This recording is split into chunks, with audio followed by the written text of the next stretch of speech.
Hola muchachos, saludos. Un gusto compartir con ustedes esta clase número 6, en la cual, bueno, vamos a estar avanzando un poco más. Podemos decir que es la segunda parte del tema 2 sobre propiedades de la sustancia pura. En esta oportunidad vamos a trabajar con ecuaciones de estado y con gases. Bueno, una ecuación de estado es cualquier ecuación que relacione la presión, la temperatura y el volumen específico de una sustancia. En general decimos que esa ecuación está en función de P, B y T y le igualamos a cero. O sea, una ecuación en general de esta forma se denomina ecuación de estado térmica. Podemos conseguir multiplicidad, una gran variedad de ecuaciones de estado. La podemos dividir en 4 grandes grupos: ecuación de gas ideal, ecuaciones viriales, cúbicas y no cúbicas. Por supuesto que dependiendo de la fase o de las fases con las cuales nosotros vayamos a trabajar, es posible que nos consigamos con ecuaciones de estado o correlaciones que pueden ser más o menos complejas dependiendo de la precisión con la cual nosotros queramos trabajar. Entonces, bueno, nosotros aquí en este curso vamos a utilizar o vamos a analizar la ecuación de estado más simple de todas las que existen, que es la ecuación de estado de gas ideal. Por supuesto, como su nombre lo indica, si es una ecuación de estado de gas ideal, usted tiene que asegurarse de que precisamente la sustancia con la cual usted está trabajando es un gas en condiciones ideales. Entonces a veces pasa que están resolviendo algunos problemas, se enredan o se trancan un poquito y de pronto tienen entonces una mezcla líquido-vapor y quieren aplicar ecuación de estado de gas ideal. O tienen un líquido subenfriado y quieren utilizar la ecuación de estado de gas ideal. Eso no es correcto. Para las mezclas líquido-vapor existen ecuaciones de estado correspondientes. Igual para la fase líquida hay ecuaciones de estado que relacionan las propiedades de esa fase, de esa sustancia en forma líquida o en fase líquida. Pero en el caso de las ecuaciones, de usted querer aplicar una ecuación de estado de gas ideal, usted debe asegurarse de que efectivamente el gas con el cual usted está trabajando esté en condiciones ideales. Bueno, la ecuación de estado más simple conocida para sustancias como gas es la de gas ideal. O sea, a veces utilizamos indistintamente los términos gas y vapor, pero realmente hay una diferencia. La fase de vapor de una sustancia puede considerarse como un gas cuando su temperatura es más alta que la temperatura crítica, mientras que el vapor implica un gas que no se encuentra muy alejado del estado de condensación. O sea, que si usted se ubica en la región de vapor sobrecalentado, mientras usted está cerca de la línea de condensación, o sea, de la línea de vapor saturado, entonces hablamos de vapor. Pero si usted estando en la zona de vapor sobrecalentado está lejos de esa línea de saturación, más específicamente a baja presión o a altas temperaturas, entonces hablamos de un gas ideal, ¿okay? De un gas y específicamente de un gas ideal, porque como criterio general se asume que un gas se encuentra en condiciones ideales cuando él está a muy baja presión o a altas temperaturas. Entonces, un gas ideal, aquí dice, es una sustancia imaginaria que obedece a la relación PV igual a RT. Pero bueno, desde el punto de vista físico de propiedades, podemos decir que para que un gas esté en condiciones ideales, él debe estar a muy baja presión o a altas temperaturas. Estaríamos entonces en la zona de vapor sobrecalentado, lejos de la línea de saturación del vapor saturado, a muy baja presión o a altas temperaturas. Entonces, bueno, se hará la pregunta, ¿pero qué es una baja presión o qué es una alta temperatura? Eso va a depender de la sustancia en sí, porque, por ejemplo, los gases nobles son capaces de soportar presiones moderadas y todavía comportarse como gases ideales. Mientras que hay otros gases que son un poco más sensibles con la presión y ya cuando ligeramente aumenta la presión ya se desvía completamente su comportamiento del de gas ideal. Entonces, bueno, más adelante vamos a ver qué pudiésemos nosotros calcular, qué parámetros nos pudiese nosotros servir como una guía para entonces poder concluir si efectivamente un gas a determinadas condiciones de presión y temperatura se comporta o no como gas ideal. Bueno, en líneas generales, muchachos, como dice ahí, que que un gas es una sustancia, un gas ideal es una sustancia imaginaria, es un modelo, es una idealización para simplificar el análisis de los gases, porque quizás ver ese comportamiento es un poco más complejo si lo hacemos, digamos, más cercano a la realidad. Y ese modelo de gas ideal hace dos consideraciones importantes a tener en cuenta, y es que se supone que las moléculas del gas no se atraen ni se repelen entre sí. La única interacción entre ellas es cuando chocan, porque esas partículas se mueven en distintas direcciones. Entonces asumimos que la interacción entre las partículas ocurre solamente cuando ellas chocan entre sí, y esos choques son elásticos. Bueno, y también con las paredes del recipiente que contiene el gas. Esas partículas interactúan solo cuando chocan entre sí y chocando con las paredes del recipiente que lo contiene, y esos choques son completamente o perfectamente elásticos. Y lo otro que se considera es que las moléculas del gas por sí mismas no ocupan ningún volumen. Eso significa que el gas tiene volumen, ya que sus moléculas se expanden a través de todo el espacio que las contiene.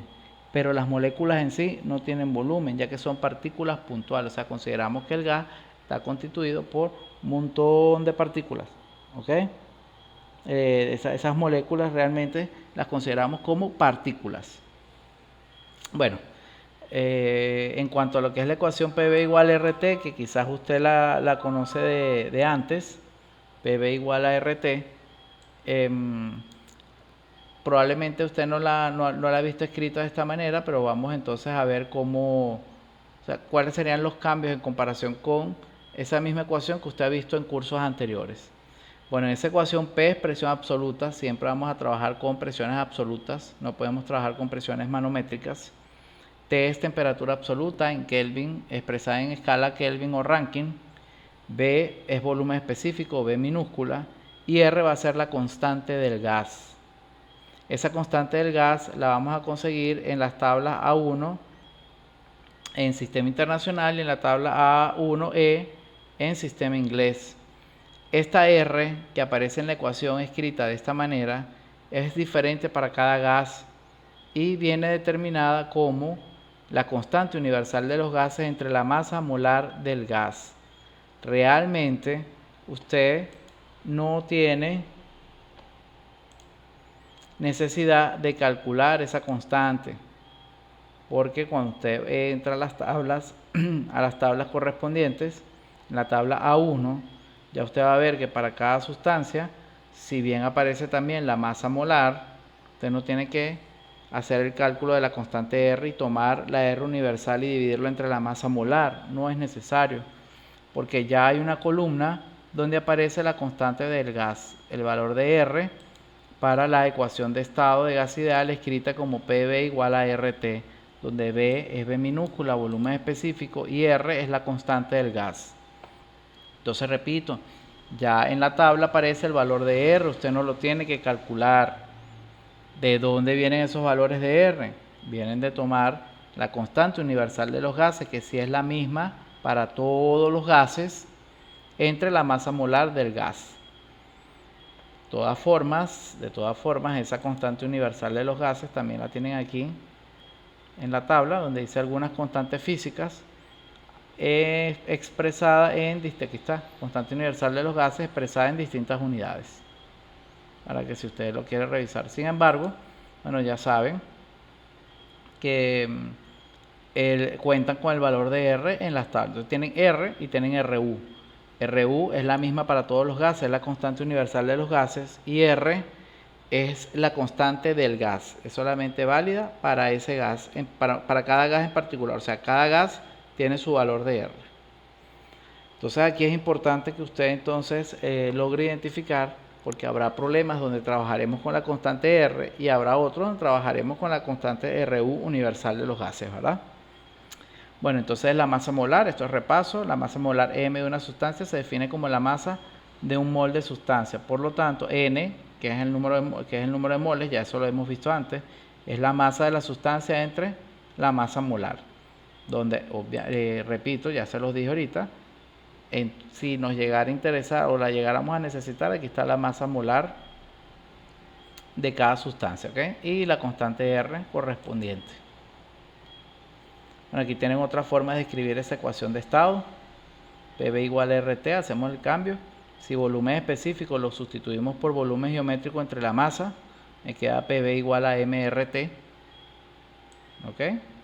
PV igual a MRT con B geométrico. O sea, si aparece la masa, usted va a trabajar con B geométrico. Si no aparece la masa, usted va a trabajar con volumen específico. Y en ambos casos, R es la constante del gas. De hecho, fíjense lo siguiente.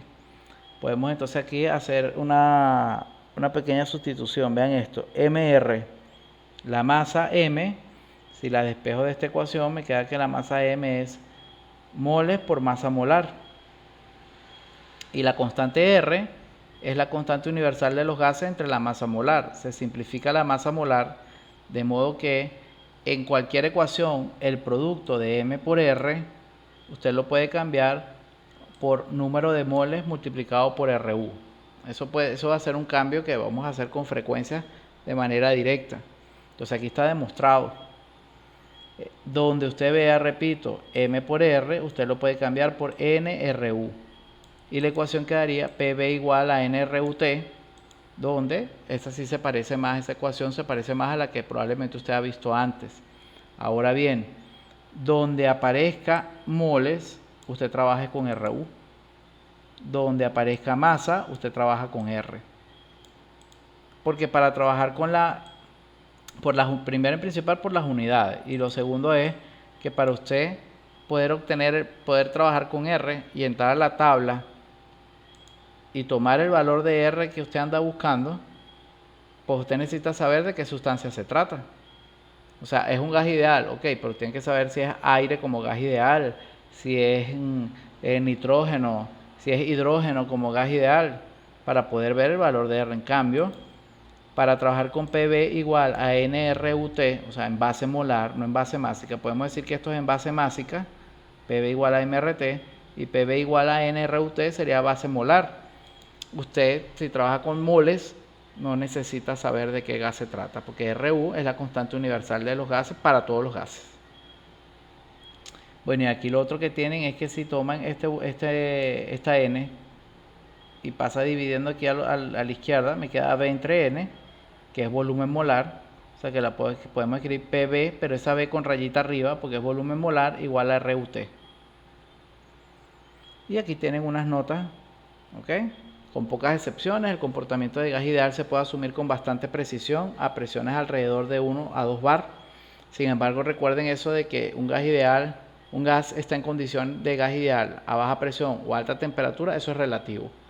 Porque si bien hay un criterio bastante aceptado de presiones entre 1 y 2 atmósferas, existen parámetros. De hecho, nosotros en este curso vamos a ver un parámetro que es el factor de compresibilidad, a partir del cual nosotros vamos a poder concluir si efectivamente un gas a ciertas condiciones de presión y temperatura se comporta o no como un gas ideal. Bueno, la idea de trabajar con los gases ideales es precisamente porque las propiedades del gas ideal son más fáciles de determinar que las correspondientes a fluidos reales. Entonces, siempre es más fácil trabajar con gas ideal que con un gas real. ¿Okay? Entonces, deben tener en cuenta que para trabajar con una ecuación de estado de gas ideal es porque efectivamente la sustancia que usted tiene es un gas en condiciones ideales. Muy pendientes con eso. Bueno, por aquí existen otras ecuaciones de estado que se las muestro para que tengan conocimiento de ellas. Ecuación de estado de Van der Waals, o sea, a medida que la ecuación trata como que de ser más precisa, entonces se va complicando aquí en algunos términos. Entonces aquí aparecen unas constantes A y B que hay que calcular utilizando la R del gas y los datos del punto crítico, temperatura crítica y presión crítica. Justamente esas constantes A y B, ¿verdad? Tomen en cuenta, de alguna manera trata de corregir, mejor dicho, a la ecuación de estado de gas ideal, porque toma en cuenta las fuerzas intermoleculares y el volumen que ocupan las moléculas de gas.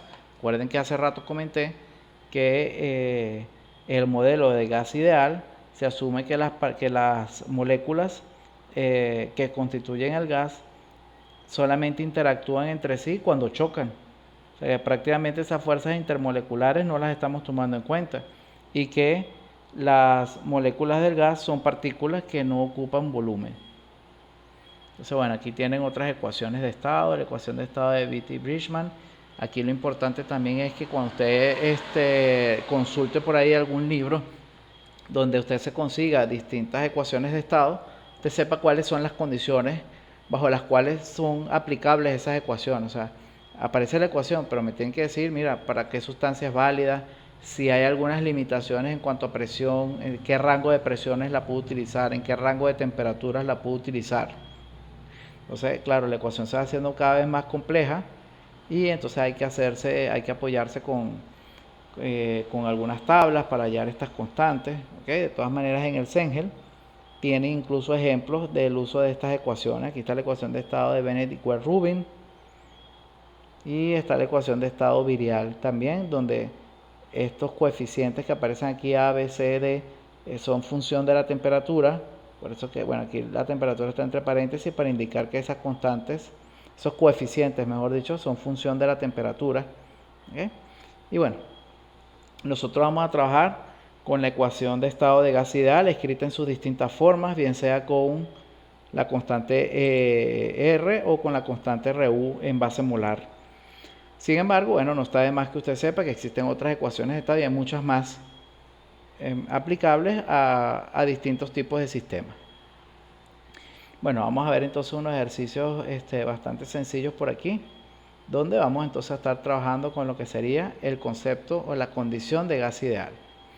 Bueno, me dan un diagrama PV, dice, la figura representa 4 procesos, AB, BC, CD y DA, trazados en un diagrama PV y correspondientes a un gas ideal. Está el diagrama PV, fíjense que están los 4 estados, y ahí está esta línea por aquí, curva, que pasa por los estados A y C. Y por aquí a un ladito dice que la temperatura de A es la misma C y se llama T'. O sea que podemos decir que esta línea que está por aquí es una isoterma. Y efectivamente así es. No es porque siempre tenga que coincidir un estado con otro en temperatura, no es por eso. Por un lado, fíjense que no se dibuja el domo termodinámico porque estamos lejos de la línea de saturación, porque si tenemos un gas ideal, estamos lejos de la línea de saturación. Y lo otro es que las isotermas para gases ideales tienen esta forma curva. ¿Ok? O sea que por aquí, si nosotros queremos, así como hay una curva que pasa por A y por C, en este ejercicio es la misma. No necesariamente la temperatura de A tiene que ser igual a la de C. ¿Okay? Así como tenemos una isoterma que pasa por A y por C, hay una línea curva paralela que pasa por B y hay una línea curva paralela que pasa por D. ¿Ok? Que serían las ecuaciones, estas líneas curvas son las isotermas que pasan por cada uno de esos estados. Bueno, adicional me dan la presión 1, que es 4 por 10 a la 5 pascal. Observamos en el diagrama que la presión 1 es la misma presión de los estados C y D. Y la presión 2, que es 10 a la 6 pascal, observamos que la presión 2 es la misma presión de los estados A y B. Y me dan el volumen molar 1, que es 2,5 metros cúbicos por kilomol. Bueno, aquí sí, quité el kilomol, ¿ok? Recordando que un kilomol es 10 a la 3 mol. Bueno, ya eso es cuestión solamente de verificar unidades. En este diagrama que observamos entonces, que los procesos A y B, C y D son a presión constante, mientras que los procesos BC y DA son a volumen constante. Entonces, bueno, ahí tenemos las preguntas, ahí están resueltas cada pregunta a medida que va apareciendo. Nos van a determinar la temperatura T', no hay problema, sabemos que tenemos un gas ideal, o sea que podemos aplicar directamente la ecuación de estado de gas ideal.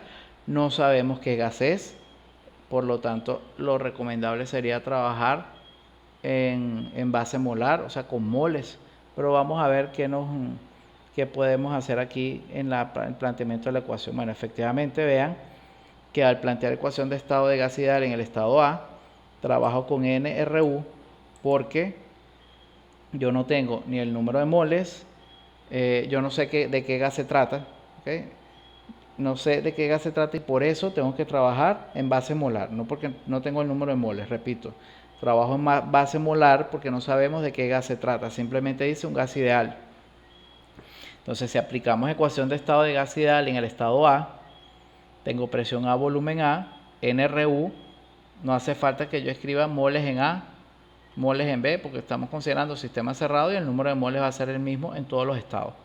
RU, que es la constante universal de los gases, por la temperatura T sub A. Bueno, la presión del estado A en el diagrama se llama P sub 2. El volumen del estado A, ¿ok? Ven que el volumen del estado A es lo que en el diagrama se llama B1. Claro, aquí aparece B minúscula, B específico. Y aquí yo estoy trabajando con B geométrico. Pero vamos a ver. Sería igual a NRU por la temperatura T sub A. Y como conocemos es el volumen molar 1, fíjense lo que he hecho. Agarré esta N, la paso dividiendo a la izquierda. Y este volumen se convierte en volumen molar.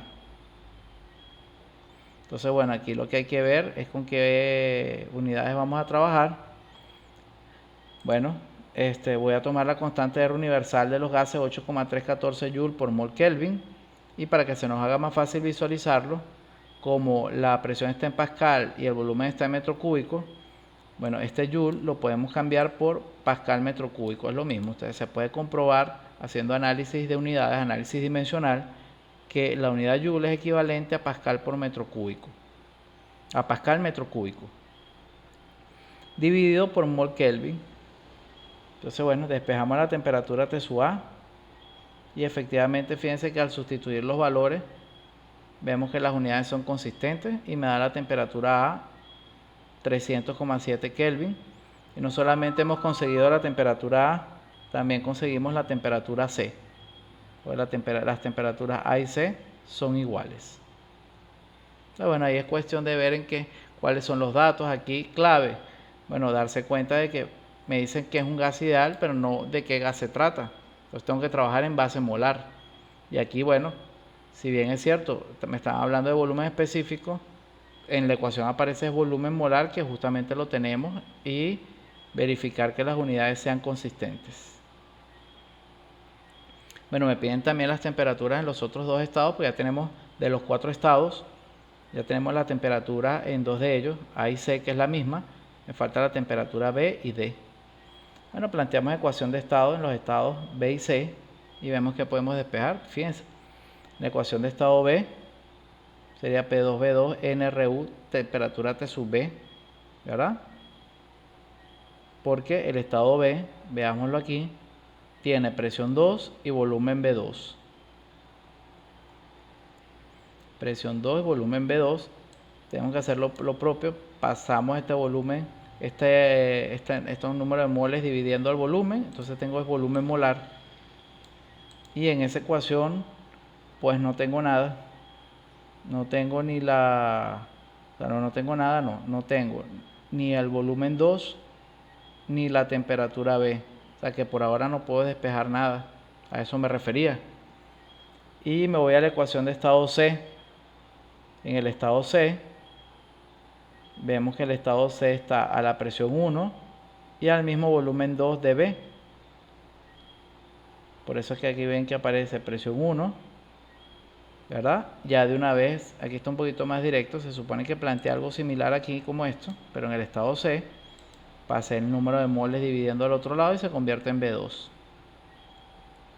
Y bueno, de esta ecuación usted puede despejar el volumen molar 2, que era precisamente lo que faltaba. ¿Okay? Verifiquen que las unidades sean consistentes. Y ese volumen molar 2 ahora lo sustituye arriba y podemos obtener la temperatura T sub B. Verifican las unidades, ¿verdad? Todo es consistente.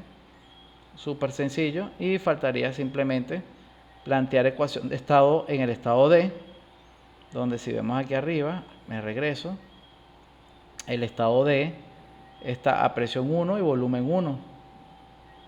El estado D está a presión 1 y volumen 1.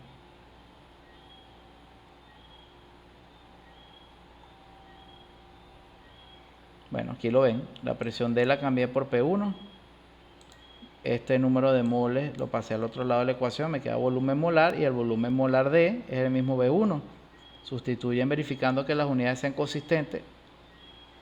Aquí recalco que estoy trabajando con la constante universal de los gases porque estamos usando la ecuación en base molar y tenemos la temperatura D. Bueno, ya ahí entonces Tenemos las temperaturas que nos faltaban, tenemos las 4 temperaturas en los 4 estados.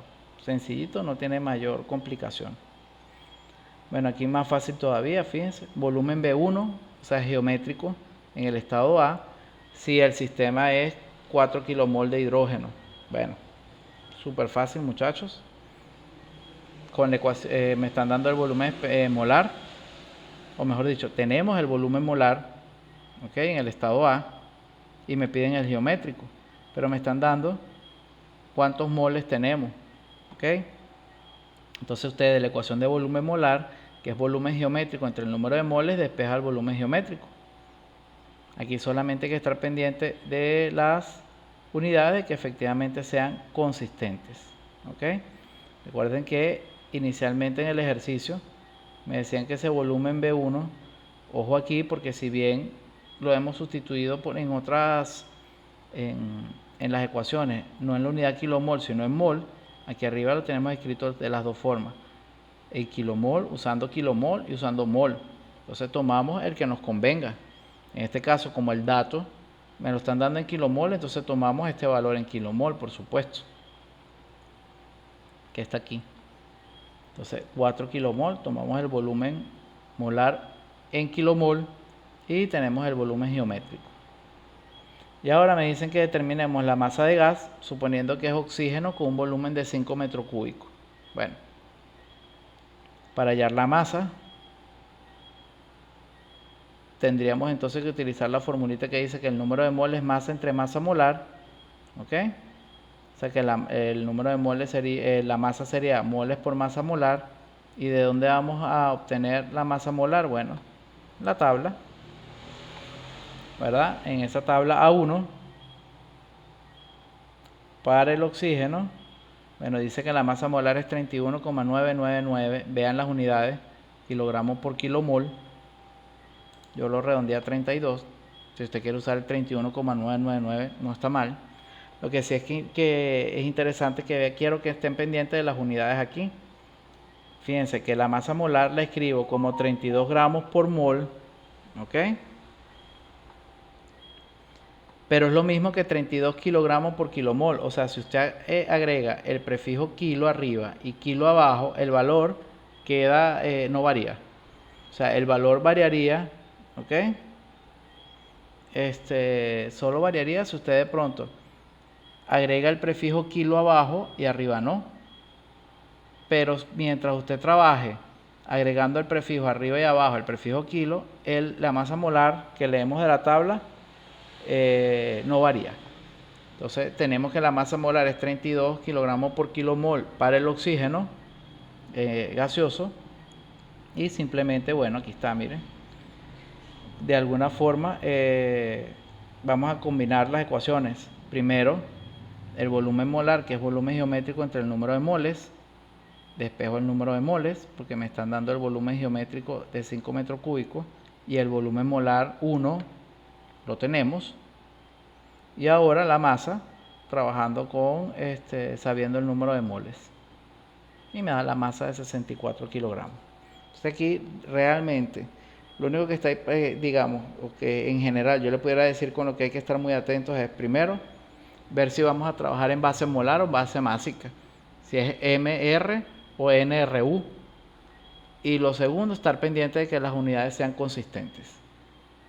¿Ok? Y por supuesto, recalcar lo que ya he venido diciéndoles, que para trabajar con la ecuación de estado de gas ideal, usted tiene que estar seguro de que tiene un gas en condiciones ideales.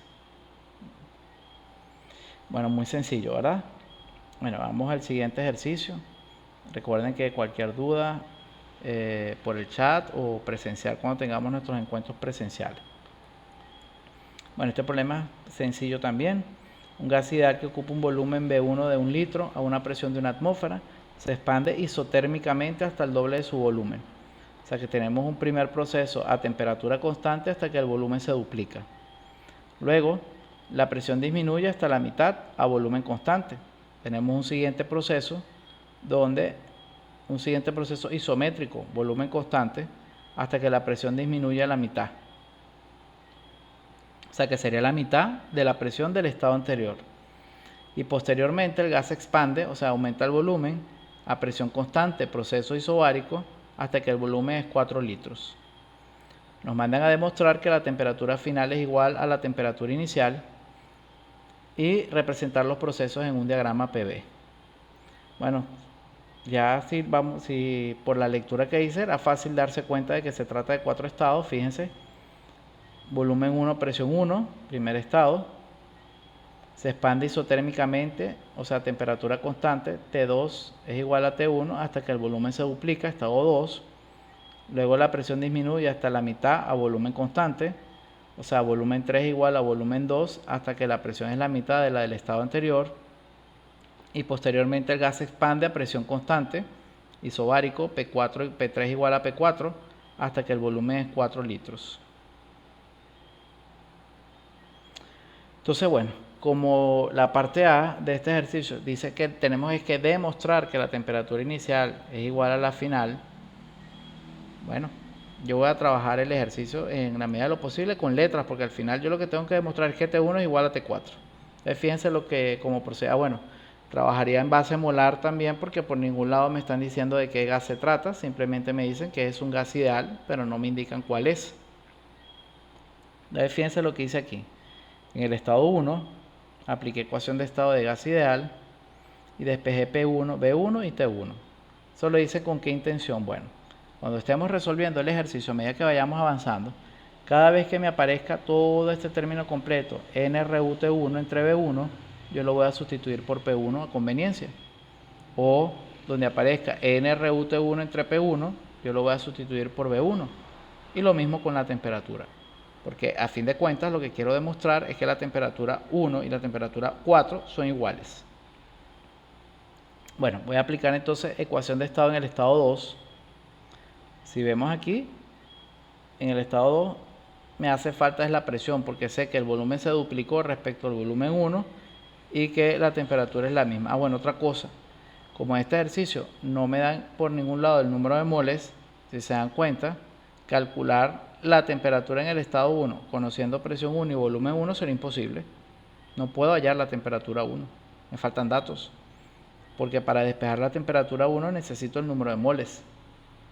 Entonces no pudiésemos hallar, por eso no podemos hallar la temperatura 1 como un valor, a pesar de que conocemos la presión 1 y el volumen 1. Pues no la puedo despejar. Cuando yo analizo esta ecuación me doy cuenta de que no puedo despejar T1. O sea, no voy a poder obtener un valor numérico de T1. Esa es otra razón por la cual voy a trabajar con letras. Entonces fíjense, si despejamos la presión 2, me queda NRUT2 entre B2, donde está B2 la sustituyo como 2 veces B1. Sé que la temperatura 2 es la misma temperatura 1, y acomodando un poquito la ecuación me queda un medio de NRUT1 entre B1, pero NRUT1 entre B1 es P1, o sea que P2 es la mitad de P1, 0,5 atmósferas, sin tener que hacer tantas sustituciones. Otra manera de calcular P2, vamos a verlo. Fíjense esto. Durante el proceso N no cambia, estamos considerando sistema cerrado. O sea que de la ecuación de estado PV igual a NRT, yo puedo decir que PV entre T es igual a NRU. Recuerden que la ecuación es PV igual a NRUT. NRU es una constante, porque la constante universal de los gases no cambia de cuando usted pasa de un estado a otro, manteniendo gas ideal. Y estamos suponiendo que estamos trabajando con un sistema cerrado, N no cambia. O sea que el producto, o mejor dicho, el término PV entre T es igual a una constante cuando usted trabaja con un gas ideal, sistema cerrado. Como de 1 a 2 la temperatura es constante, entonces esta ecuación la escribo en el estado 1 y la escribo en el estado 2, y este término completo va a ser constante. O sea que es lo mismo que yo diga P1 por B1 entre T1 es igual a P2 por B2 entre T2, pero la temperatura 1 y 2 son iguales, se simplifican, me queda que P1 por B1 es igual a P2 por B2, y despejamos P2. P1 por B1 entre B2, B2 es el doble de B1, se simplifica P1 y me queda que P2 es la mitad de P1, 0,5 atmósferas. Sencillo. Ahora, ¿por qué lo hice de esa manera? Bueno, simplemente porque quería mostrarles esta ecuación. De aquí en lo sucesivo, cuando usted tenga un proceso isotérmico de gas ideal, usted puede decir que para ese proceso se cumple que P por B es una constante. De hecho, esta ecuación la vieron en química 1. Ahora, proceso isotérmico de un gas ideal suponiendo sistema cerrado. O sea que cuando usted tenga para un gas ideal en un sistema cerrado, la temperatura es constante, usted directamente puede usar esta ecuación. ¿Cómo se traduce esta ecuación? Bueno, esta ecuación PB igual a una constante es que el producto de PB es el mismo, tanto en el estado 1 como en el estado 2 y en todos los estados de temperatura constante. Entonces sería P1 por B1 igual a P2 por B2. ¿Ok? Fácil, no tiene mayores problemas. Bueno, vámonos al estado 3, donde se supone que no tengo la temperatura 3. Vamos a ver. Bueno, ecuación de estado en el estado 3, muchachos, aquí. Despejo la temperatura 3, sé que la presión 3 es la mitad de la presión 2 y a su vez la presión 2 es la mitad de la presión 1. Todo eso está, la presión 2 es la mitad de la presión 1, dato del ejercicio. ¿Ok? Dato del ejercicio, no, lo calculamos nosotros. Mira, aquí está, la presión 2 es la mitad de la presión 1. Dato del ejercicio es que la presión 3 es la mitad de la presión 2, eso sí. Entonces, dato del problema que la presión 3 es la mitad de la presión 2. Pero nosotros ya en la resolución que hemos hecho, vimos que la presión 2 es la mitad de la presión 1. El volumen 3 es igual al volumen 2, porque me dicen que el proceso es a volumen constante. Pero el volumen 2 es el doble del volumen 1. Lo he hecho de esa forma precisamente para que vean. Aquí, al acomodar los términos, me queda P1V1 entre NRU, y eso es igual a T1. Por lo tanto, la temperatura 3 es la mitad de la temperatura 1. No tengo la temperatura 1 ni puedo calcularla. Lo máximo que podemos decir es que la temperatura 3 es la mitad de T1. Pero no tenemos un valor. O sea, no puedo sustituir porque no tengo la temperatura 1. Bueno, otra manera de calcular T3, de la misma forma como lo hicimos antes. Aquí, como el número de moles no cambia, entonces P por B entre T en el estado 2 es igual a P por B entre T en el estado 3, porque es constante en cualquier estado. De gas ideal, sistema cerrado. Y ahora de 2 hasta 3, al escribir esta expresión, lo que vamos a simplificar es el volumen. Entonces me queda P2 entre T2 igual a P3 entre T3. Sabemos que la presión 3 es la mitad de la presión 2. Se simplifica la presión 2. ¿Ok? Entonces me queda un medio de la temperatura 2, pero recuerden que la temperatura 2 es igual a la temperatura 1, porque de 1 a 2 el proceso es isotérmico. O sea que estoy obteniendo el mismo resultado. La temperatura 3 es la mitad de la temperatura 1. Vean cómo quedó la ecuación. Cuando el volumen es constante, el cociente de P entre T en el estado 2 es igual al cociente de P entre T en el estado 3 y va a ser igual al cociente de P entre T en cualquier otro estado donde el volumen sea constante. O sea que usted puede generalizar. Para un proceso isométrico de un gas ideal, sistema cerrado, P entre T es una constante. Si usted no se quiere aprender esa ecuación, no hay problema porque ya usted sabe de dónde sale. Y hacemos lo propio en el estado 4. Fíjense que planteo ecuación de estado en el estado 4. Despejo la temperatura 4 y hago las sustituciones. ¿Okay? La presión 4. Vamos a ver por aquí para que sepan de dónde salió ese término. ¿Okay? Vean, la presión 4 es igual a la presión 3. La presión 3 es la mitad de la presión 2. Pero la presión 2 era la mitad de la presión 1. Aquí está. Repito. La presión 4 es igual a la presión 3. La presión 3 es la mitad de la presión 2, pero la presión 2 es la mitad de la presión 1. O sea que puedo decir que la presión 4 es un cuarto de la presión 1. Aquí está, un cuarto de la presión 1. El volumen 4, voy arriba otra vez, el volumen 4 es 4 litros, o sea que es 4 veces el volumen 1. 4 veces el volumen 1 entre NRU, se simplifica el 4, me queda P1V1 entre NRU, que eso es T1, es decir, temperatura 4 es igual a temperatura 1, que era lo que nos estaban mandando a demostrar. La temperatura 4 es igual a la temperatura 1. Otra manera de calcular T1, bueno, como de 3 a 4 la presión es constante, hago lo mismo que he venido haciendo en los procesos anteriores,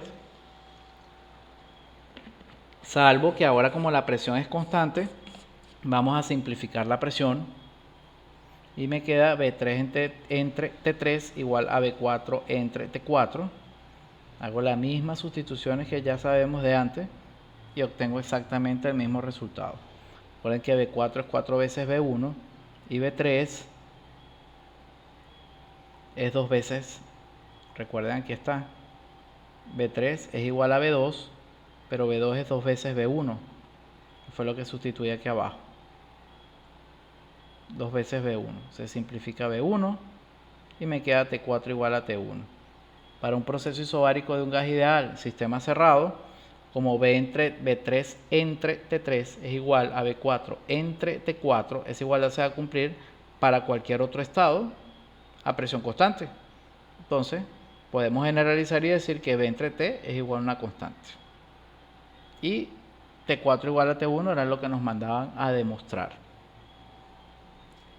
Y bueno, para graficar lo que les comentaba, recuerden que en un diagrama PV de un gas ideal, usted no ve el domo termodinámico y esta línea curva es de temperatura constante.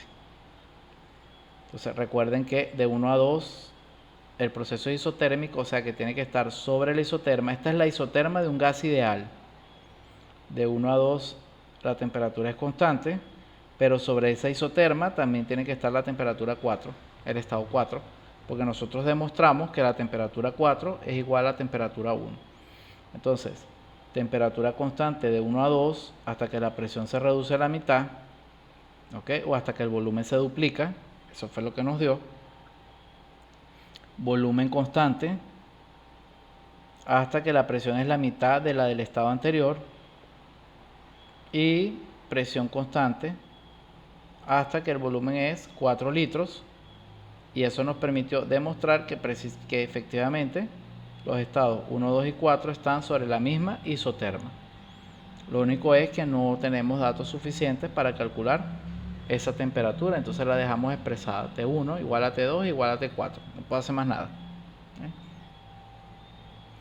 Entonces, bueno, aquí importante en este ejercicio que tomen en cuenta estas ecuaciones de procesos de gas ideal cuando tenemos un sistema cerrado, proceso isobárico de un gas ideal, proceso isométrico de un gas ideal, proceso isotérmico de un gas ideal, y que, bueno, si no se aprenden esas ecuaciones, bueno, entiendan, ¿verdad? Analicen de dónde partí y se les hará mucho más sencillo porque realmente no tiene mayor complicación.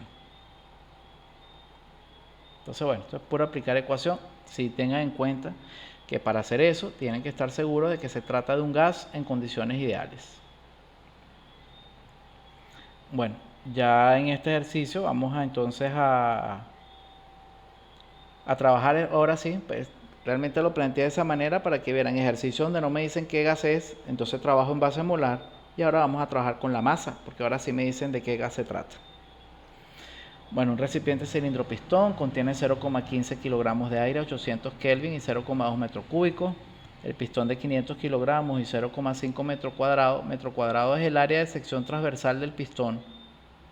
Ejerce presión sobre unos topes inferiores, o sea que inicialmente la presión interna es mayor que la presión externa. Por eso se necesitan los topes superiores. Por falta de aislamiento, el aire se enfría hasta 300 Kelvin. Considere el aire como gas ideal. Determine presión inicial que ejercen los topes, temperatura máxima a la cual es seguro retirar los topes y cuánto habrá descendido el pistón hasta que la temperatura es 300 Kelvin. Bueno, aquí es importantísimo que usted tenga en mente el análisis que ya hemos hecho en otros problemas de cómo es el movimiento del pistón. Si por falta de aislamiento el aire se enfría, no es que comenzamos a retirar calor y de una vez el pistón va a descender. Eso no va a ser de esa forma. porque inicialmente el pistón está ejerciendo presión sobre los topes. Si se le retira calor al aire, si el aire se enfría, la presión del aire va a ir disminuyendo poco a poco y va a llegar un momento en el cual el pistón va a comenzar a descender. O sea que hay un estado intermedio donde la presión de los topes se hace cero. Durante ese proceso el pistón se quedó en la misma posición y después de ese momento es cuando el pistón va a comenzar a descender. O sea que usted tiene el primer proceso a volumen constante y en el estado 2, cuando la presión 2 se hace igual a la presión externa, que es lo mismo que afirmar que la presión de los topes es cero, después de ahí es que el pistón va a comenzar a descender hasta que la temperatura es 300 Kelvin. Y por supuesto, una vez que comienza a descender, como nada, si lo hace en cuasi equilibrio y nada le está impidiendo el movimiento del pistón, él se va a mover a presión constante. O sea que usted aquí va a tener dos procesos. Un primer proceso a volumen constante, desde el estado 1 hasta que el pistón se separa apenas de los topes, va apenas a comenzar a descender. Y después un proceso a presión constante mientras el pistón desciende hasta un estado 3 donde la temperatura es 300 Kelvin. La masa dentro del recipiente, la masa de aire, no confundan la masa del pistón con la masa de aire. La masa del pistón es 500 kilogramos, la masa de aire es 0,5 kilogramos y la presión atmosférica es 100 kilopascal. Me dicen que tomemos presión atmosférica 100 kilopascal. Bueno, ya me dicen que es aire, ya sabemos que gas es, trabajamos con base molar.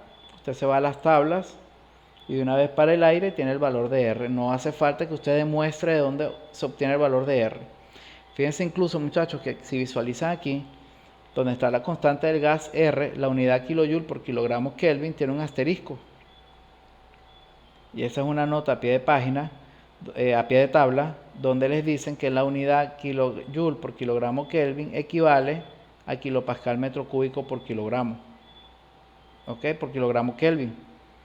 Eso es para que las unidades sean consistentes, o sea que donde usted vea kilojoule por kilogramo Kelvin, o el kilojoule mejor dicho, usted lo puede cambiar por kilopascal metro cúbico. Eso se puede demostrar haciendo análisis dimensional. Bueno, voy a buscar, como me están pidiendo la presión inicial que ejercen los topes, necesitaríamos la presión inicial del aire. Simplemente aplicamos ecuación de estado de gas ideal en el estado 1, pues me dicen que consideremos el aire como gas ideal. Observen que donde está la R del gas, cambié el kilojoule por kilopascal metro cúbico y al sustituir las unidades son consistentes. Siempre deben trabajar en unidad Kelvin, temperaturas absolutas o en Rankine si estuviésemos trabajando en sistema inglés. Y de una vez tienen la presión en el estado 1. Como piden la presión de los topes, entonces usted debe irse a un diagrama de cuerpo libre, ya esto lo hemos visto antes. Sumatoria de fuerzas en el eje Y igual 0 porque el pistón está en equilibrio. Y cuando usted despeja, ¿verdad? Fíjense aquí, usted divide toda la ecuación por área del pistón, donde aparece el término de los topes, que es 2RY entre el área del pistón. Usted lo puede cambiar por presión de los topes, ya eso lo hemos hecho antes. Y en cuanto al pistón, sí habría que calcular este término, peso del pistón entre el área, la masa del pistón, gravedad entre el área, y usted despeja de ahí la presión de los topes. ¿En qué deben tener cuidado? ¿Con qué deben tener cuidado? Que la presión 1 está en kilopascal, la presión atmosférica está en kilopascal, y cuando usted resuelve este término, masa del pistón por la gravedad entre el área del pistón, eso le da en pascal, pues queda kilogramo. Fíjense, kilogramo metro por segundo cuadrado es newton, newton por metro cuadrado es pascal, o sea que usted tendría que llevar el pascal a kilopascal. Eso también ya lo hemos visto en clases anteriores, y de esa manera usted obtiene la presión de los topes. Entonces, bueno, aquí es porque se trata de un gas ideal. El aire está como gas ideal. La clave está en primero calcular la presión del aire y luego el diagrama de cuerpo libre. O sea que ahora, ¿qué va a suceder? Que mientras nosotros estemos retirándole calor, esta presión va a ir haciéndose cada vez, esta presión va a ir disminuyendo. Y en la medida en que esta presión disminuya, la de los topes también va a disminuir, porque aumenta la tendencia del pistón a despegarse de los topes, hasta que llega un momento en el cual el pistón se ha separado infinitesimalmente de los topes. En ese momento la presión de los topes es cero y ya no serían necesarios los topes. Entonces, por eso les están preguntando la temperatura máxima a la cual se pueden retirar los topes. Bueno, esa temperatura será aquella para la cual no se necesitan los topes. Por lo tanto, la presión del aire habrá disminuido hasta un valor tal que, vamos a verlo, la presión del aire es presión del pistón más presión atmosférica más presión de los topes. Eso lo podemos ver aquí. Si usted, bueno, aquí se llama presión 1 porque es la presión del estado 1, pero si usted lo generaliza, y usted escribe aquí presión del aire y la despeja, le va a quedar que la presión del aire es presión de los topes más presión atmosférica más presión del pistón. Pero en el momento en que el pistón va a comenzar a moverse, la presión de los topes se hace cero. Si la presión de los topes es cero, me queda que la presión del aire es presión del pistón más presión atmosférica. Y en otras ocasiones esa presión la hemos llamado presión externa. Por lo tanto, cuando el pistón está a punto de descender, hay un primer proceso a volumen constante de 1 a 2, y en el estado 2 la presión del aire se hace igual a la presión externa, que es la suma de la presión del pistón más la presión atmosférica. ¿Ok? Por eso es que cuando la presión del aire es mayor que esta cuenta, o sea, si usted hace este cálculo, presión del pistón más presión atmosférica, cuando la presión del aire sea mayor que ese valor, hace falta los topes. ¿Qué es lo que sucede en el estado 1 cuando calculamos esa presión 1? Entonces, en el estado 2, la presión 2 es presión del pistón más la presión atmosférica. Aquí está el cálculo.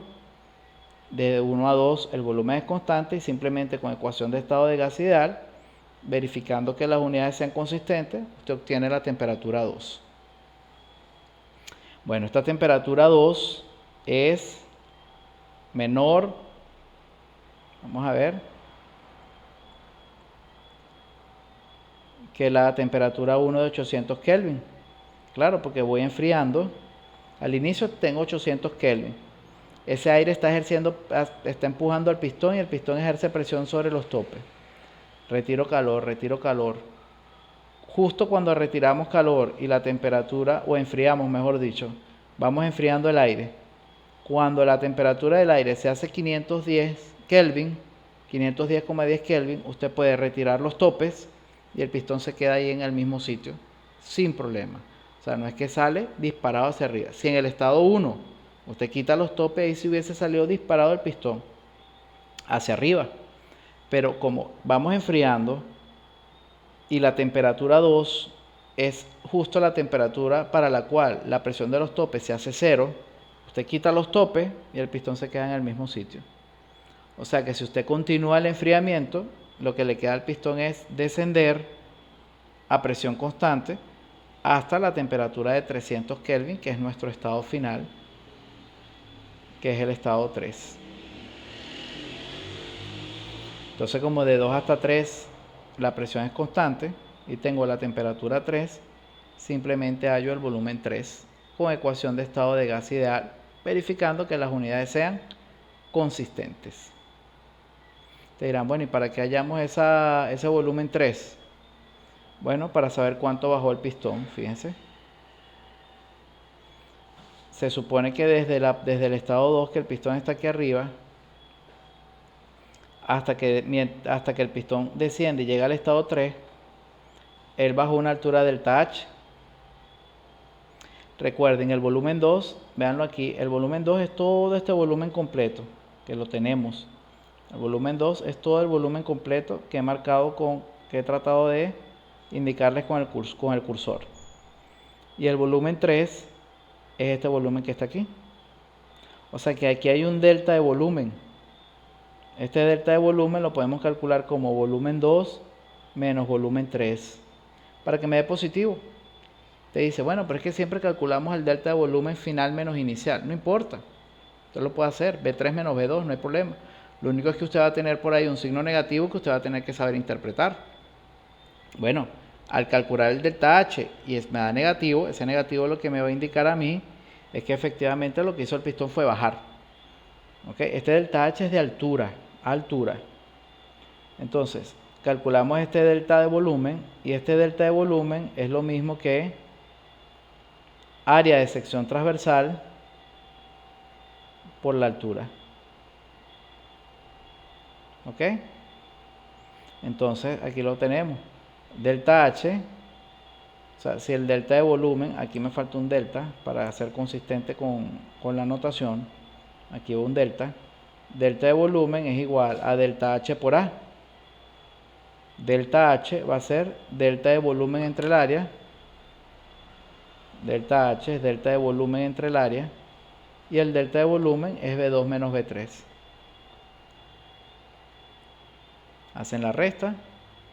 Y bueno, aquí después llevé el delta H a centímetros. Pero si usted lo dejaba en metros, estaba bien. Entonces aquí, para ser consistente con la nomenclatura, me falta un delta por aquí. Que diga delta V igual a delta H por área. Ah, que usted hizo V3 menos V2. Entonces, como usted despeja este delta H, le queda un negativo. Entonces, menos 0,166. Ese menos lo que está diciendo es que, mira, está descendiendo. O sea, disminuyó, bajó. ¿Ok? Pero yo aquí omití el negativo, porque me preguntan cuánto desciende el pistón. Bueno, el pistón desciende 16,6 centímetros durante ese proceso. Entonces vean que es bastante sencillo, muy pendiente de las unidades, que eso sí suele ser un error frecuente, y diferenciar muy bien, muchachos, cuando van a trabajar con base molar y cuando van a trabajar con base másica, dónde ubicar el valor de R para cada gas. No pierdan tiempo calculando el valor de R. R está directo en la tabla A1. No tienen que demostrar de dónde vienen estos valores, de dónde se obtienen esos valores de R. ¿Ok? Y bueno, ya para finalizar, luego ya, bueno, los cálculos que he omitido, saben que son bastante directos. Verifiquen las unidades y chequen los resultados. Vamos entonces con este ejercicio número 4, que ya es un poquito más complicado. Y con eso entonces cerramos la clase. Dice, se tiene un cilindro horizontal de área 1 metro cuadrado, ese es el área de sección transversal. O sea, el cilindro no está vertical sino horizontal. La longitud total del cilindro es 10 metros, dentro del cual hay un pistón diatérmico. Aquí le están dando esta información adicional, pero eso deberían saberlo. El hecho de que el pistón es diatérmico permite que las temperaturas a ambos lados sean iguales, es decir, el pistón diatérmico permite que haya transferencia de calor entre ambos lados del recipiente y en consecuencia va a llegar un momento en el cual, gracias a esa transferencia de calor, ambos lados van a estar a la misma temperatura. Entonces, por eso me dicen que gracias a ese pistón diatérmico, las temperaturas a ambos lados del recipiente son iguales. Inicialmente en el lado izquierdo A hay agua a 400 kPa y calidad de 70%, o sea, una mezcla líquido-vapor a 400 kPa. Y en el lado derecho B hay aire en equilibrio térmico y mecánico con el agua. Si está en equilibrio térmico es porque el aire tiene la misma temperatura del agua. Si está en equilibrio mecánico es porque el aire tiene la misma presión del agua, del lado del agua. Y ese volumen es la mitad del agua, o sea que el volumen del aire es la mitad del volumen del agua. Se transfiere calor a todo el equipo hasta que el agua se evapora. Este es otro dato importante. Si se transfiere calor a todo el sistema, justo hasta el momento en que el agua se evapora, o sea, cuando vemos que ya no hay parte líquida, recuerden que al inicio es mezcla líquido-vapor, entonces se transfiere calor a todo el sistema hasta que observamos que toda la parte, que en el lado de la mezcla ya el agua se evapora, entonces solamente hay vapor, será vapor saturado. Justo en el momento en que desaparece la última gota de líquido es vapor saturado, o sea que en este caso se transfiere calor a todo el equipo hasta que el agua se evapora, o sea que en el estado, donde teníamos mezcla líquido-vapor, ahora eso se va a convertir en vapor saturado. Y el sistema alcanza el equilibrio. O sea que al final las presiones van a ser iguales entre sí y como el pistón es diatérmico, también las temperaturas van a ser iguales entre sí. Ojo con eso, porque a veces hay ejercicios de más o menos esta misma forma, donde al final las temperaturas no pueden ser iguales entre sí, porque la pared no es diatérmica sino adiabática. Ya cuando veamos el dibujo se los explico con más detalle. Considera el aire como gas ideal, nos manda a determinar masas de agua y aire en cada compartimiento, presión y temperatura final y volumen final de cada compartimiento. Me detengo aquí en el dibujo. El cilindro horizontal tiene 10 metros de longitud, el área de sección transversal es 1 metro cuadrado y gracias al pistón diatérmico tenemos que está separado en 2 compartimientos, una mezcla líquido-vapor de agua a 400 kilopascal y 70% de calidad, y del lado derecho tenemos aire que está a la misma presión del agua, su volumen es la mitad del volumen del agua y la temperatura es la misma del agua. Estas temperaturas al inicio son iguales y las presiones son iguales porque me dicen que al inicio el sistema está en equilibrio. Aquí está, miren. ¿Ok? Ese pistón diatérmico permite que las temperaturas a ambos lados sean iguales. Y ese pistón está ahí quietecito, tranquilo. Si él no está sostenido por ningún pasador y él está ahí quieto en esa posición, entonces las presiones a ambos lados tienen que ser iguales para que ese pistón esté ahí quieto. Porque si las presiones de ambos lados son diferentes, entonces en el ejercicio me tendrían que decir, mire, ese pistón está sostenido mediante un pasador. Por eso es que sé que las presiones son iguales. Sé que las temperaturas son iguales porque este pistón es diatérmico. Permite la transferencia de calor a ambos lados hasta que las temperaturas se igualan. Y sé que las presiones son iguales porque de ser diferentes haría falta, ¿verdad?, que me dijeran que alguien está sosteniendo ese pistón, ¿verdad? O un pasador aquí. Ahora, puede haber un ejercicio donde al inicio las presiones sean diferentes y se lo diga, mira, presión del lado A es tanto y presión del lado B es tanto y no hay problema. ¿Ok? Ahora, en el estado se transfirió calor a todo el sistema. En el estado final me dicen que se transfiere calor hasta que esta mezcla líquido-vapor se convirtió en vapor saturado. Y al final tenemos el equilibrio. Ese equilibrio es tanto de temperatura, o sea, equilibrio térmico, como de presión, equilibrio mecánico. Porque el pistón es diatérmico. Si este pistón es adiabático en lugar de diatérmico, entonces al final las temperaturas no podrían ser iguales entre ellas. Ojo, esa es otra cosa.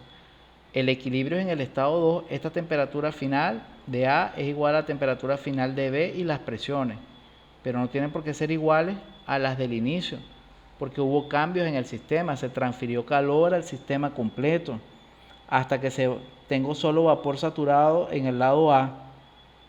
Entonces la temperatura de A es igual a la de B en el estado final.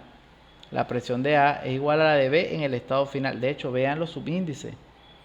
Presión en el estado 1 del lado A, volumen en el estado 1 del lado B. O sea, estado 1 se divide en lados A y B. Estado 2 se divide en lados A y B. Bueno, si analizamos entonces el lado A en el estado 1, como tengo la presión y me dicen que es mezcla líquido-vapor, tenemos la temperatura, que es la de saturación a 400 kilopascal. Podemos calcular el volumen específico porque tenemos la calidad. ¿Ok?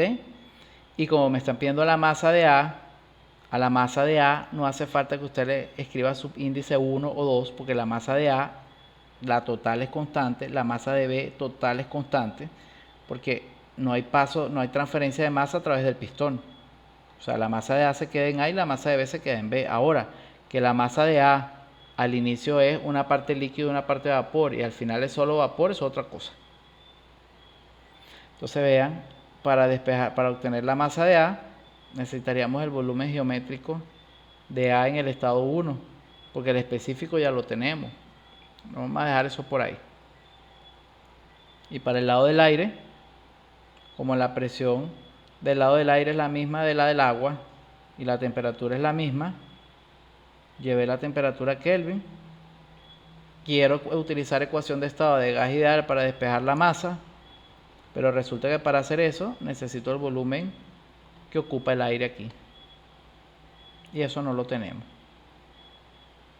Bueno, pero entonces vamos a utilizar este dato de los 10 metros y el área de sección transversal, porque el volumen de todo el recipiente, aquí lo tienen,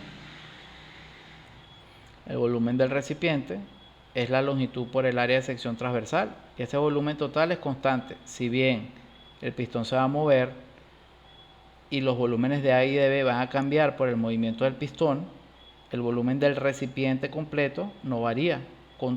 Se mueve el pistón y el volumen del recipiente no cambia.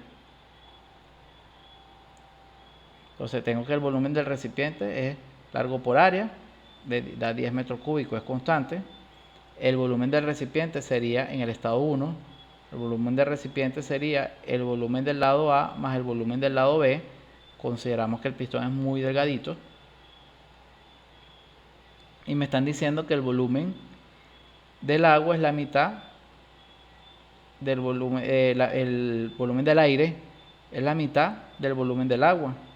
Lo sustituyo y vean que de aquí obtuve el volumen o sustituye esta relación donde está el volumen del aire, escribo que es la mitad del volumen del agua, y como tengo el volumen del recipiente de esta relación, despejo el volumen del agua, y como el volumen del aire es la mitad del volumen del agua, entonces también tengo el volumen del aire. O sea, solamente aquí lo que había era que utilizar ese dato de longitud y de área de sección transversal para calcular el volumen del recipiente, y con la relación de que el volumen del aire es la mitad del volumen del agua, sustituimos y obtenemos ambos volúmenes al inicio. El volumen total es constante, pero los volúmenes de agua y aire, eso va a cambiar. O sea, la del estado 1 es diferente al estado 2. Bueno, con esos volúmenes respectivos, muchachos, completamos lo que ya habíamos planteado arriba y ya tenemos las masas de A y de B. ¿Ok? Listo. Ya tenemos las dos masas y hicimos la parte A. Bueno, y en el estado 2 es un equilibrio. Al final sé que las dos presiones son iguales, las dos temperaturas son iguales. Recuerden que las temperaturas finales son iguales gracias a que el pistón es diatérmico. Si el pistón es adiabático, estas temperaturas finales no necesariamente van a ser iguales, o muy probablemente no van a ser iguales. O sea que si al final hay equilibrio, será mecánico solamente, presiones iguales. Habrá datos suficientes en el ejercicio para que, si estas temperaturas son diferentes, ver cómo las calculamos. Y el volumen del recipiente es 10 metros cúbicos, es constante, así como se cumple que la suma de los volúmenes, así como se cumple que el volumen del recipiente es la suma de los volúmenes de aire y agua en el estado 1, también lo será en el estado 2, con la diferencia de que en el estado 1 en A hay mezcla y en el estado 2 en A es vapor saturado, y en B siempre hay aire como gas ideal, porque el problema me dice considere el aire como gas ideal. Pero fíjense aquí, no tenemos ni esa presión final ni esa temperatura final. Sabemos que la suma de los volúmenes es 10, pero no sabemos cuál es el volumen de cada compartimiento, porque el pistón se movió y no sé dónde está ese pistón al final. Sabemos que del lado A hay vapor saturado, ¿sí? En el lado A hay vapor saturado, y pudiésemos leer la presión y el volumen específico de la tabla si tuviéramos la temperatura, pero no la tenemos. O sea, no tenemos la... Si tuviéramos esta temperatura final, tenemos la presión y el volumen específico, y pudiéramos hallar el volumen geométrico, véanlo, porque con el volumen específico y la masa, recuerden que la masa de A se queda en A y la masa total de B se queda en B, ahí no hay transferencia de masa de un lado al otro. O sea que aquí lo que nos está complicando el ejercicio es que no tenemos esta temperatura. Y esta temperatura final de A es la misma del lado B, y esta presión final de A es la misma del lado B y no la tenemos. Si quisiéramos aplicar la ecuación de estado de gas ideal al aire para hallar la temperatura, miren, no tengo la presión, no tengo el volumen. O sea que estas ecuaciones de alguna manera esto aquí está relacionado entre sí, pero lo que me está complicando el ejercicio es que no tengo esta temperatura y no la puedo hallar mediante una ecuación o no directamente, porque solo sabemos que es vapor saturado. Entonces se nos enredó aquí el ejercicio. Sé que la suma de los volúmenes es 10, pero todo me hace presumir que aquí, digamos, lo que nos está complicando es que no tenemos esta temperatura o esta presión, porque como es vapor saturado, si tengo la temperatura, tengo la presión y viceversa. A lo mejor usted dice, bueno, no me voy a concentrar en la temperatura, me voy a concentrar en la presión, también sirve. Y de alguna forma estas variables están relacionadas entre sí, porque las dos temperaturas finales son iguales y las dos presiones finales son iguales y se tiene que cumplir la ecuación de estado de gas ideal. Aquí no tenemos más alternativa cuando hay problemas de este tipo. Entonces lo que corresponde es hacer un proceso de ensayo y error, o lo que llaman un proceso iterativo de ensayo y error, o lo que algunos llaman por ahí un tanteo. Entonces aquí siempre surge la pregunta, bueno, ¿y cómo sé que es un tanteo? ¿Por dónde voy a empezar a tantear? ¿Con qué voy a tantear? Miren, cada problema donde realmente haga falta hacer un tanteo, cada problema puede ser diferente. Claro, hay cierto estilo de problemas donde cuando usted va practicando y usted lo ve, usted dice, mira, este es un problema de tanteo donde se tantea con la masa, donde se tantea con la temperatura. Hay ciertos ejercicios donde uno ciertamente hay ciertos ejercicios donde uno a veces se da cuenta de, mira, el tanteo es por aquí, mira, hay que tantear. Así como hay otros problemas donde a veces hay que tantear, ustedes piensan que hay que tantear y no es así, no es de tanteo. Entonces, no se trata, ¿verdad?, de que cuando estén haciendo un problema y se tranquen, entonces, eso es seguro que hay que tantear, no hay que ver bien. Aquí es porque fíjense que muchas de las propiedades están relacionadas unas con otras y hace falta la tabla, sí, pero para yo entrar a la tabla, yo leo un valor, pero yo no tengo ecuaciones asociadas a esa tabla, entonces se complica el problema. Hay que hacer el tanteo, ¿ok? Bueno, yo voy a tantear suponiendo el valor de la temperatura final del agua, ¿ok? Una de las razones por las cuales decido tantear con la temperatura final del agua es que si usted entra a la tabla de agua saturada con temperatura, porque tengo vapor saturado al final, usted tiene que entrar a la tabla de agua saturada, la separación de una temperatura y otra es más pequeña a que se lo hiciera con la presión. Entonces por eso decido trabajar con temperatura. Y entonces hago mi ruta de cálculo aquí. Miren lo que hay que hacer. Voy a suponer un valor de la temperatura del agua. Con la temperatura del agua entro a la tabla de saturación y hallo la presión del agua, del agua, digo agua sustancia, pues vapor saturado. Repito, voy a suponer la temperatura final del vapor saturado. Con esa temperatura final puedo hallar la presión y el volumen específico en la tabla de agua saturada, tomando las propiedades del vapor saturado. Como tengo el volumen específico del lado del agua, con la masa del lado A, tengo el volumen geométrico del lado A. Con el volumen geométrico del lado A y el volumen del recipiente, tengo el volumen geométrico del lado B. Y con el volumen del lado B, la masa del lado B, y suponiendo que la presión del lado B es la misma del lado A, porque esa es condición final del problema, obtengo la temperatura del lado B. ¿Cómo sé si lo que supuse al principio es correcto o no? Bueno, no se supone que el problema me dice que las temperaturas finales tienen que ser iguales. O sea que si usted supone una temperatura del lado A, halla la presión del lado A, volumen específico del lado A, volumen geométrico del lado A, con ese valor usted halla el volumen geométrico del lado B final. Cuando usted sustituya esos valores en la ecuación de estado del lado B, la temperatura del lado B tiene que ser igual a la del lado A, o sea que al sustituir valores en la ecuación 3, la temperatura del lado B me tiene que dar lo mismo que supuse. ¿Ok? Claro, tengan cuidado, porque al sustituir en la ecuación de estado de gas ideal, esta temperatura da en Kelvin. Tienen que llevarla a grados Celsius para poder comparar, porque usted va a entrar a la tabla de agua saturada en grados Celsius.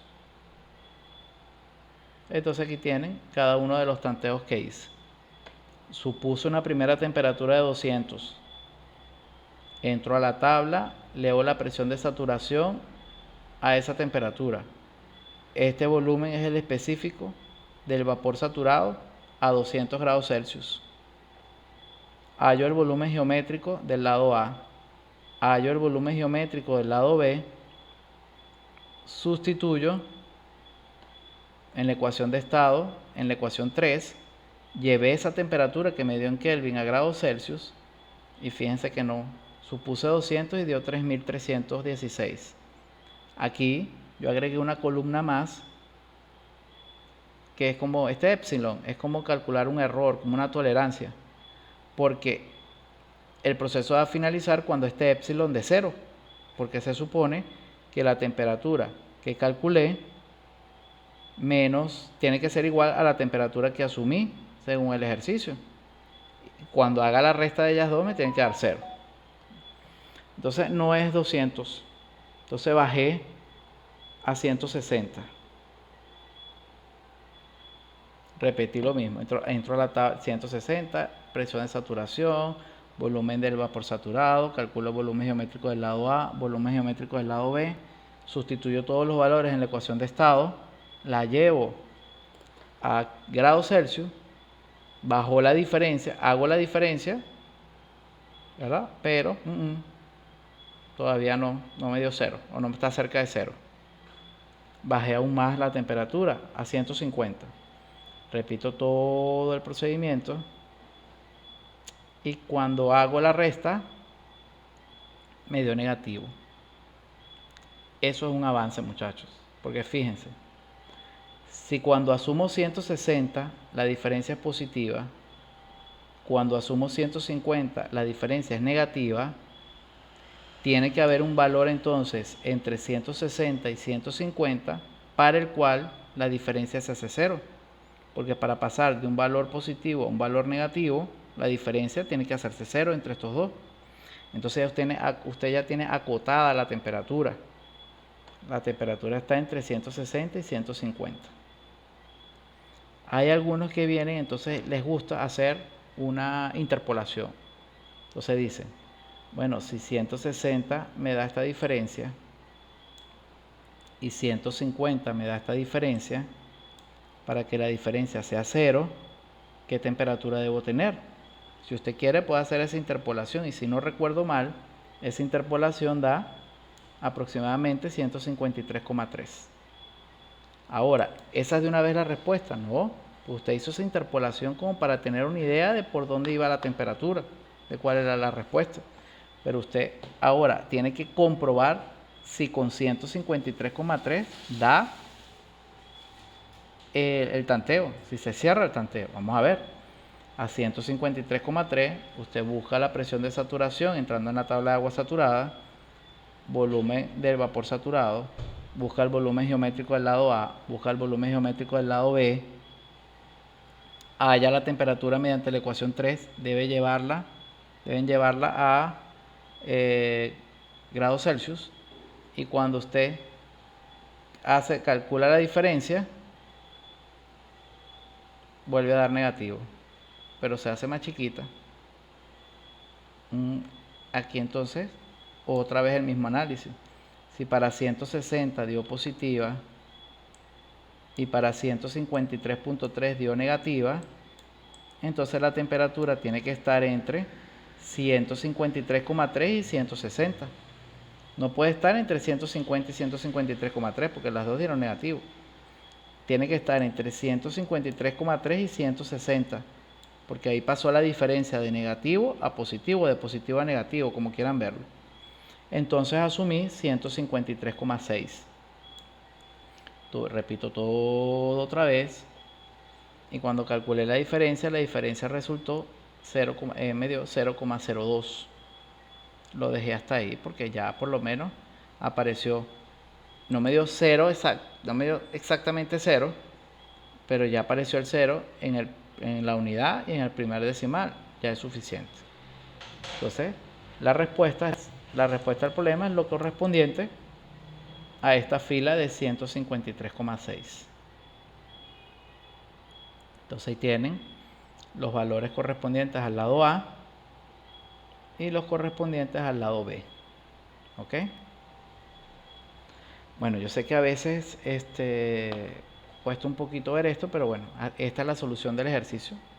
Llega un momento en el cual nos trancamos, los valores, muchas propiedades están relacionadas entre sí y hubo que hacer un tanteo. Esa no es la única ruta de cálculo posible para este tanteo. Usted se puede inventar su propia ruta de cálculo. Lo importante es que usted asuma algo o suponga algo y usted lo pueda comprobar, que esta suposición es correcta o no es correcta. En este caso aquí lo estamos haciendo comparando estas temperaturas y calculando el error, una tolerancia si se quiere, es como una tolerancia. ¿Ok? Ahora usted puede seguir probando. Mira, no es agregarle un decimal aquí para que esto se vaya acercando a cero. Con ayuda probablemente de una hoja de cálculo de Excel pudiésemos afinar mucho más este tanteo. ¿Ok? De hecho, si no recuerdo mal también, yo esto como que lo hice usando una hojita de cálculo de Excel. Y eso permitió entonces afinar mejor el tanteo. No todos los problemas donde haya que hacer tanteo se resuelven de la misma forma. ¿Okay? Pero bueno. Repasen entonces esto, vean bien la ruta de cálculo, entiendan qué fue lo que se hizo. Y bueno, también la idea es dejarlo con esa inquietud para que se generen preguntas y las podamos resolver en nuestra próxima clase. Entonces bueno, aquí tienen este ejercicio bastante ilustrativo, me gusta mucho. Y bueno, la idea entonces es que con más calma revisen todo lo que hemos visto en esta clase de gases ecuaciones de estado, gas ideal. Y ya para la próxima clase entonces vamos a ver qué hacer en el caso de que tengamos un gas que no cumpla con las condiciones de idealidad. Entonces nuevamente muchachos, ante cualquier duda, sugerencia, estamos en contacto por el chat y en nuestras clases presenciales. Entonces será hasta una próxima oportunidad.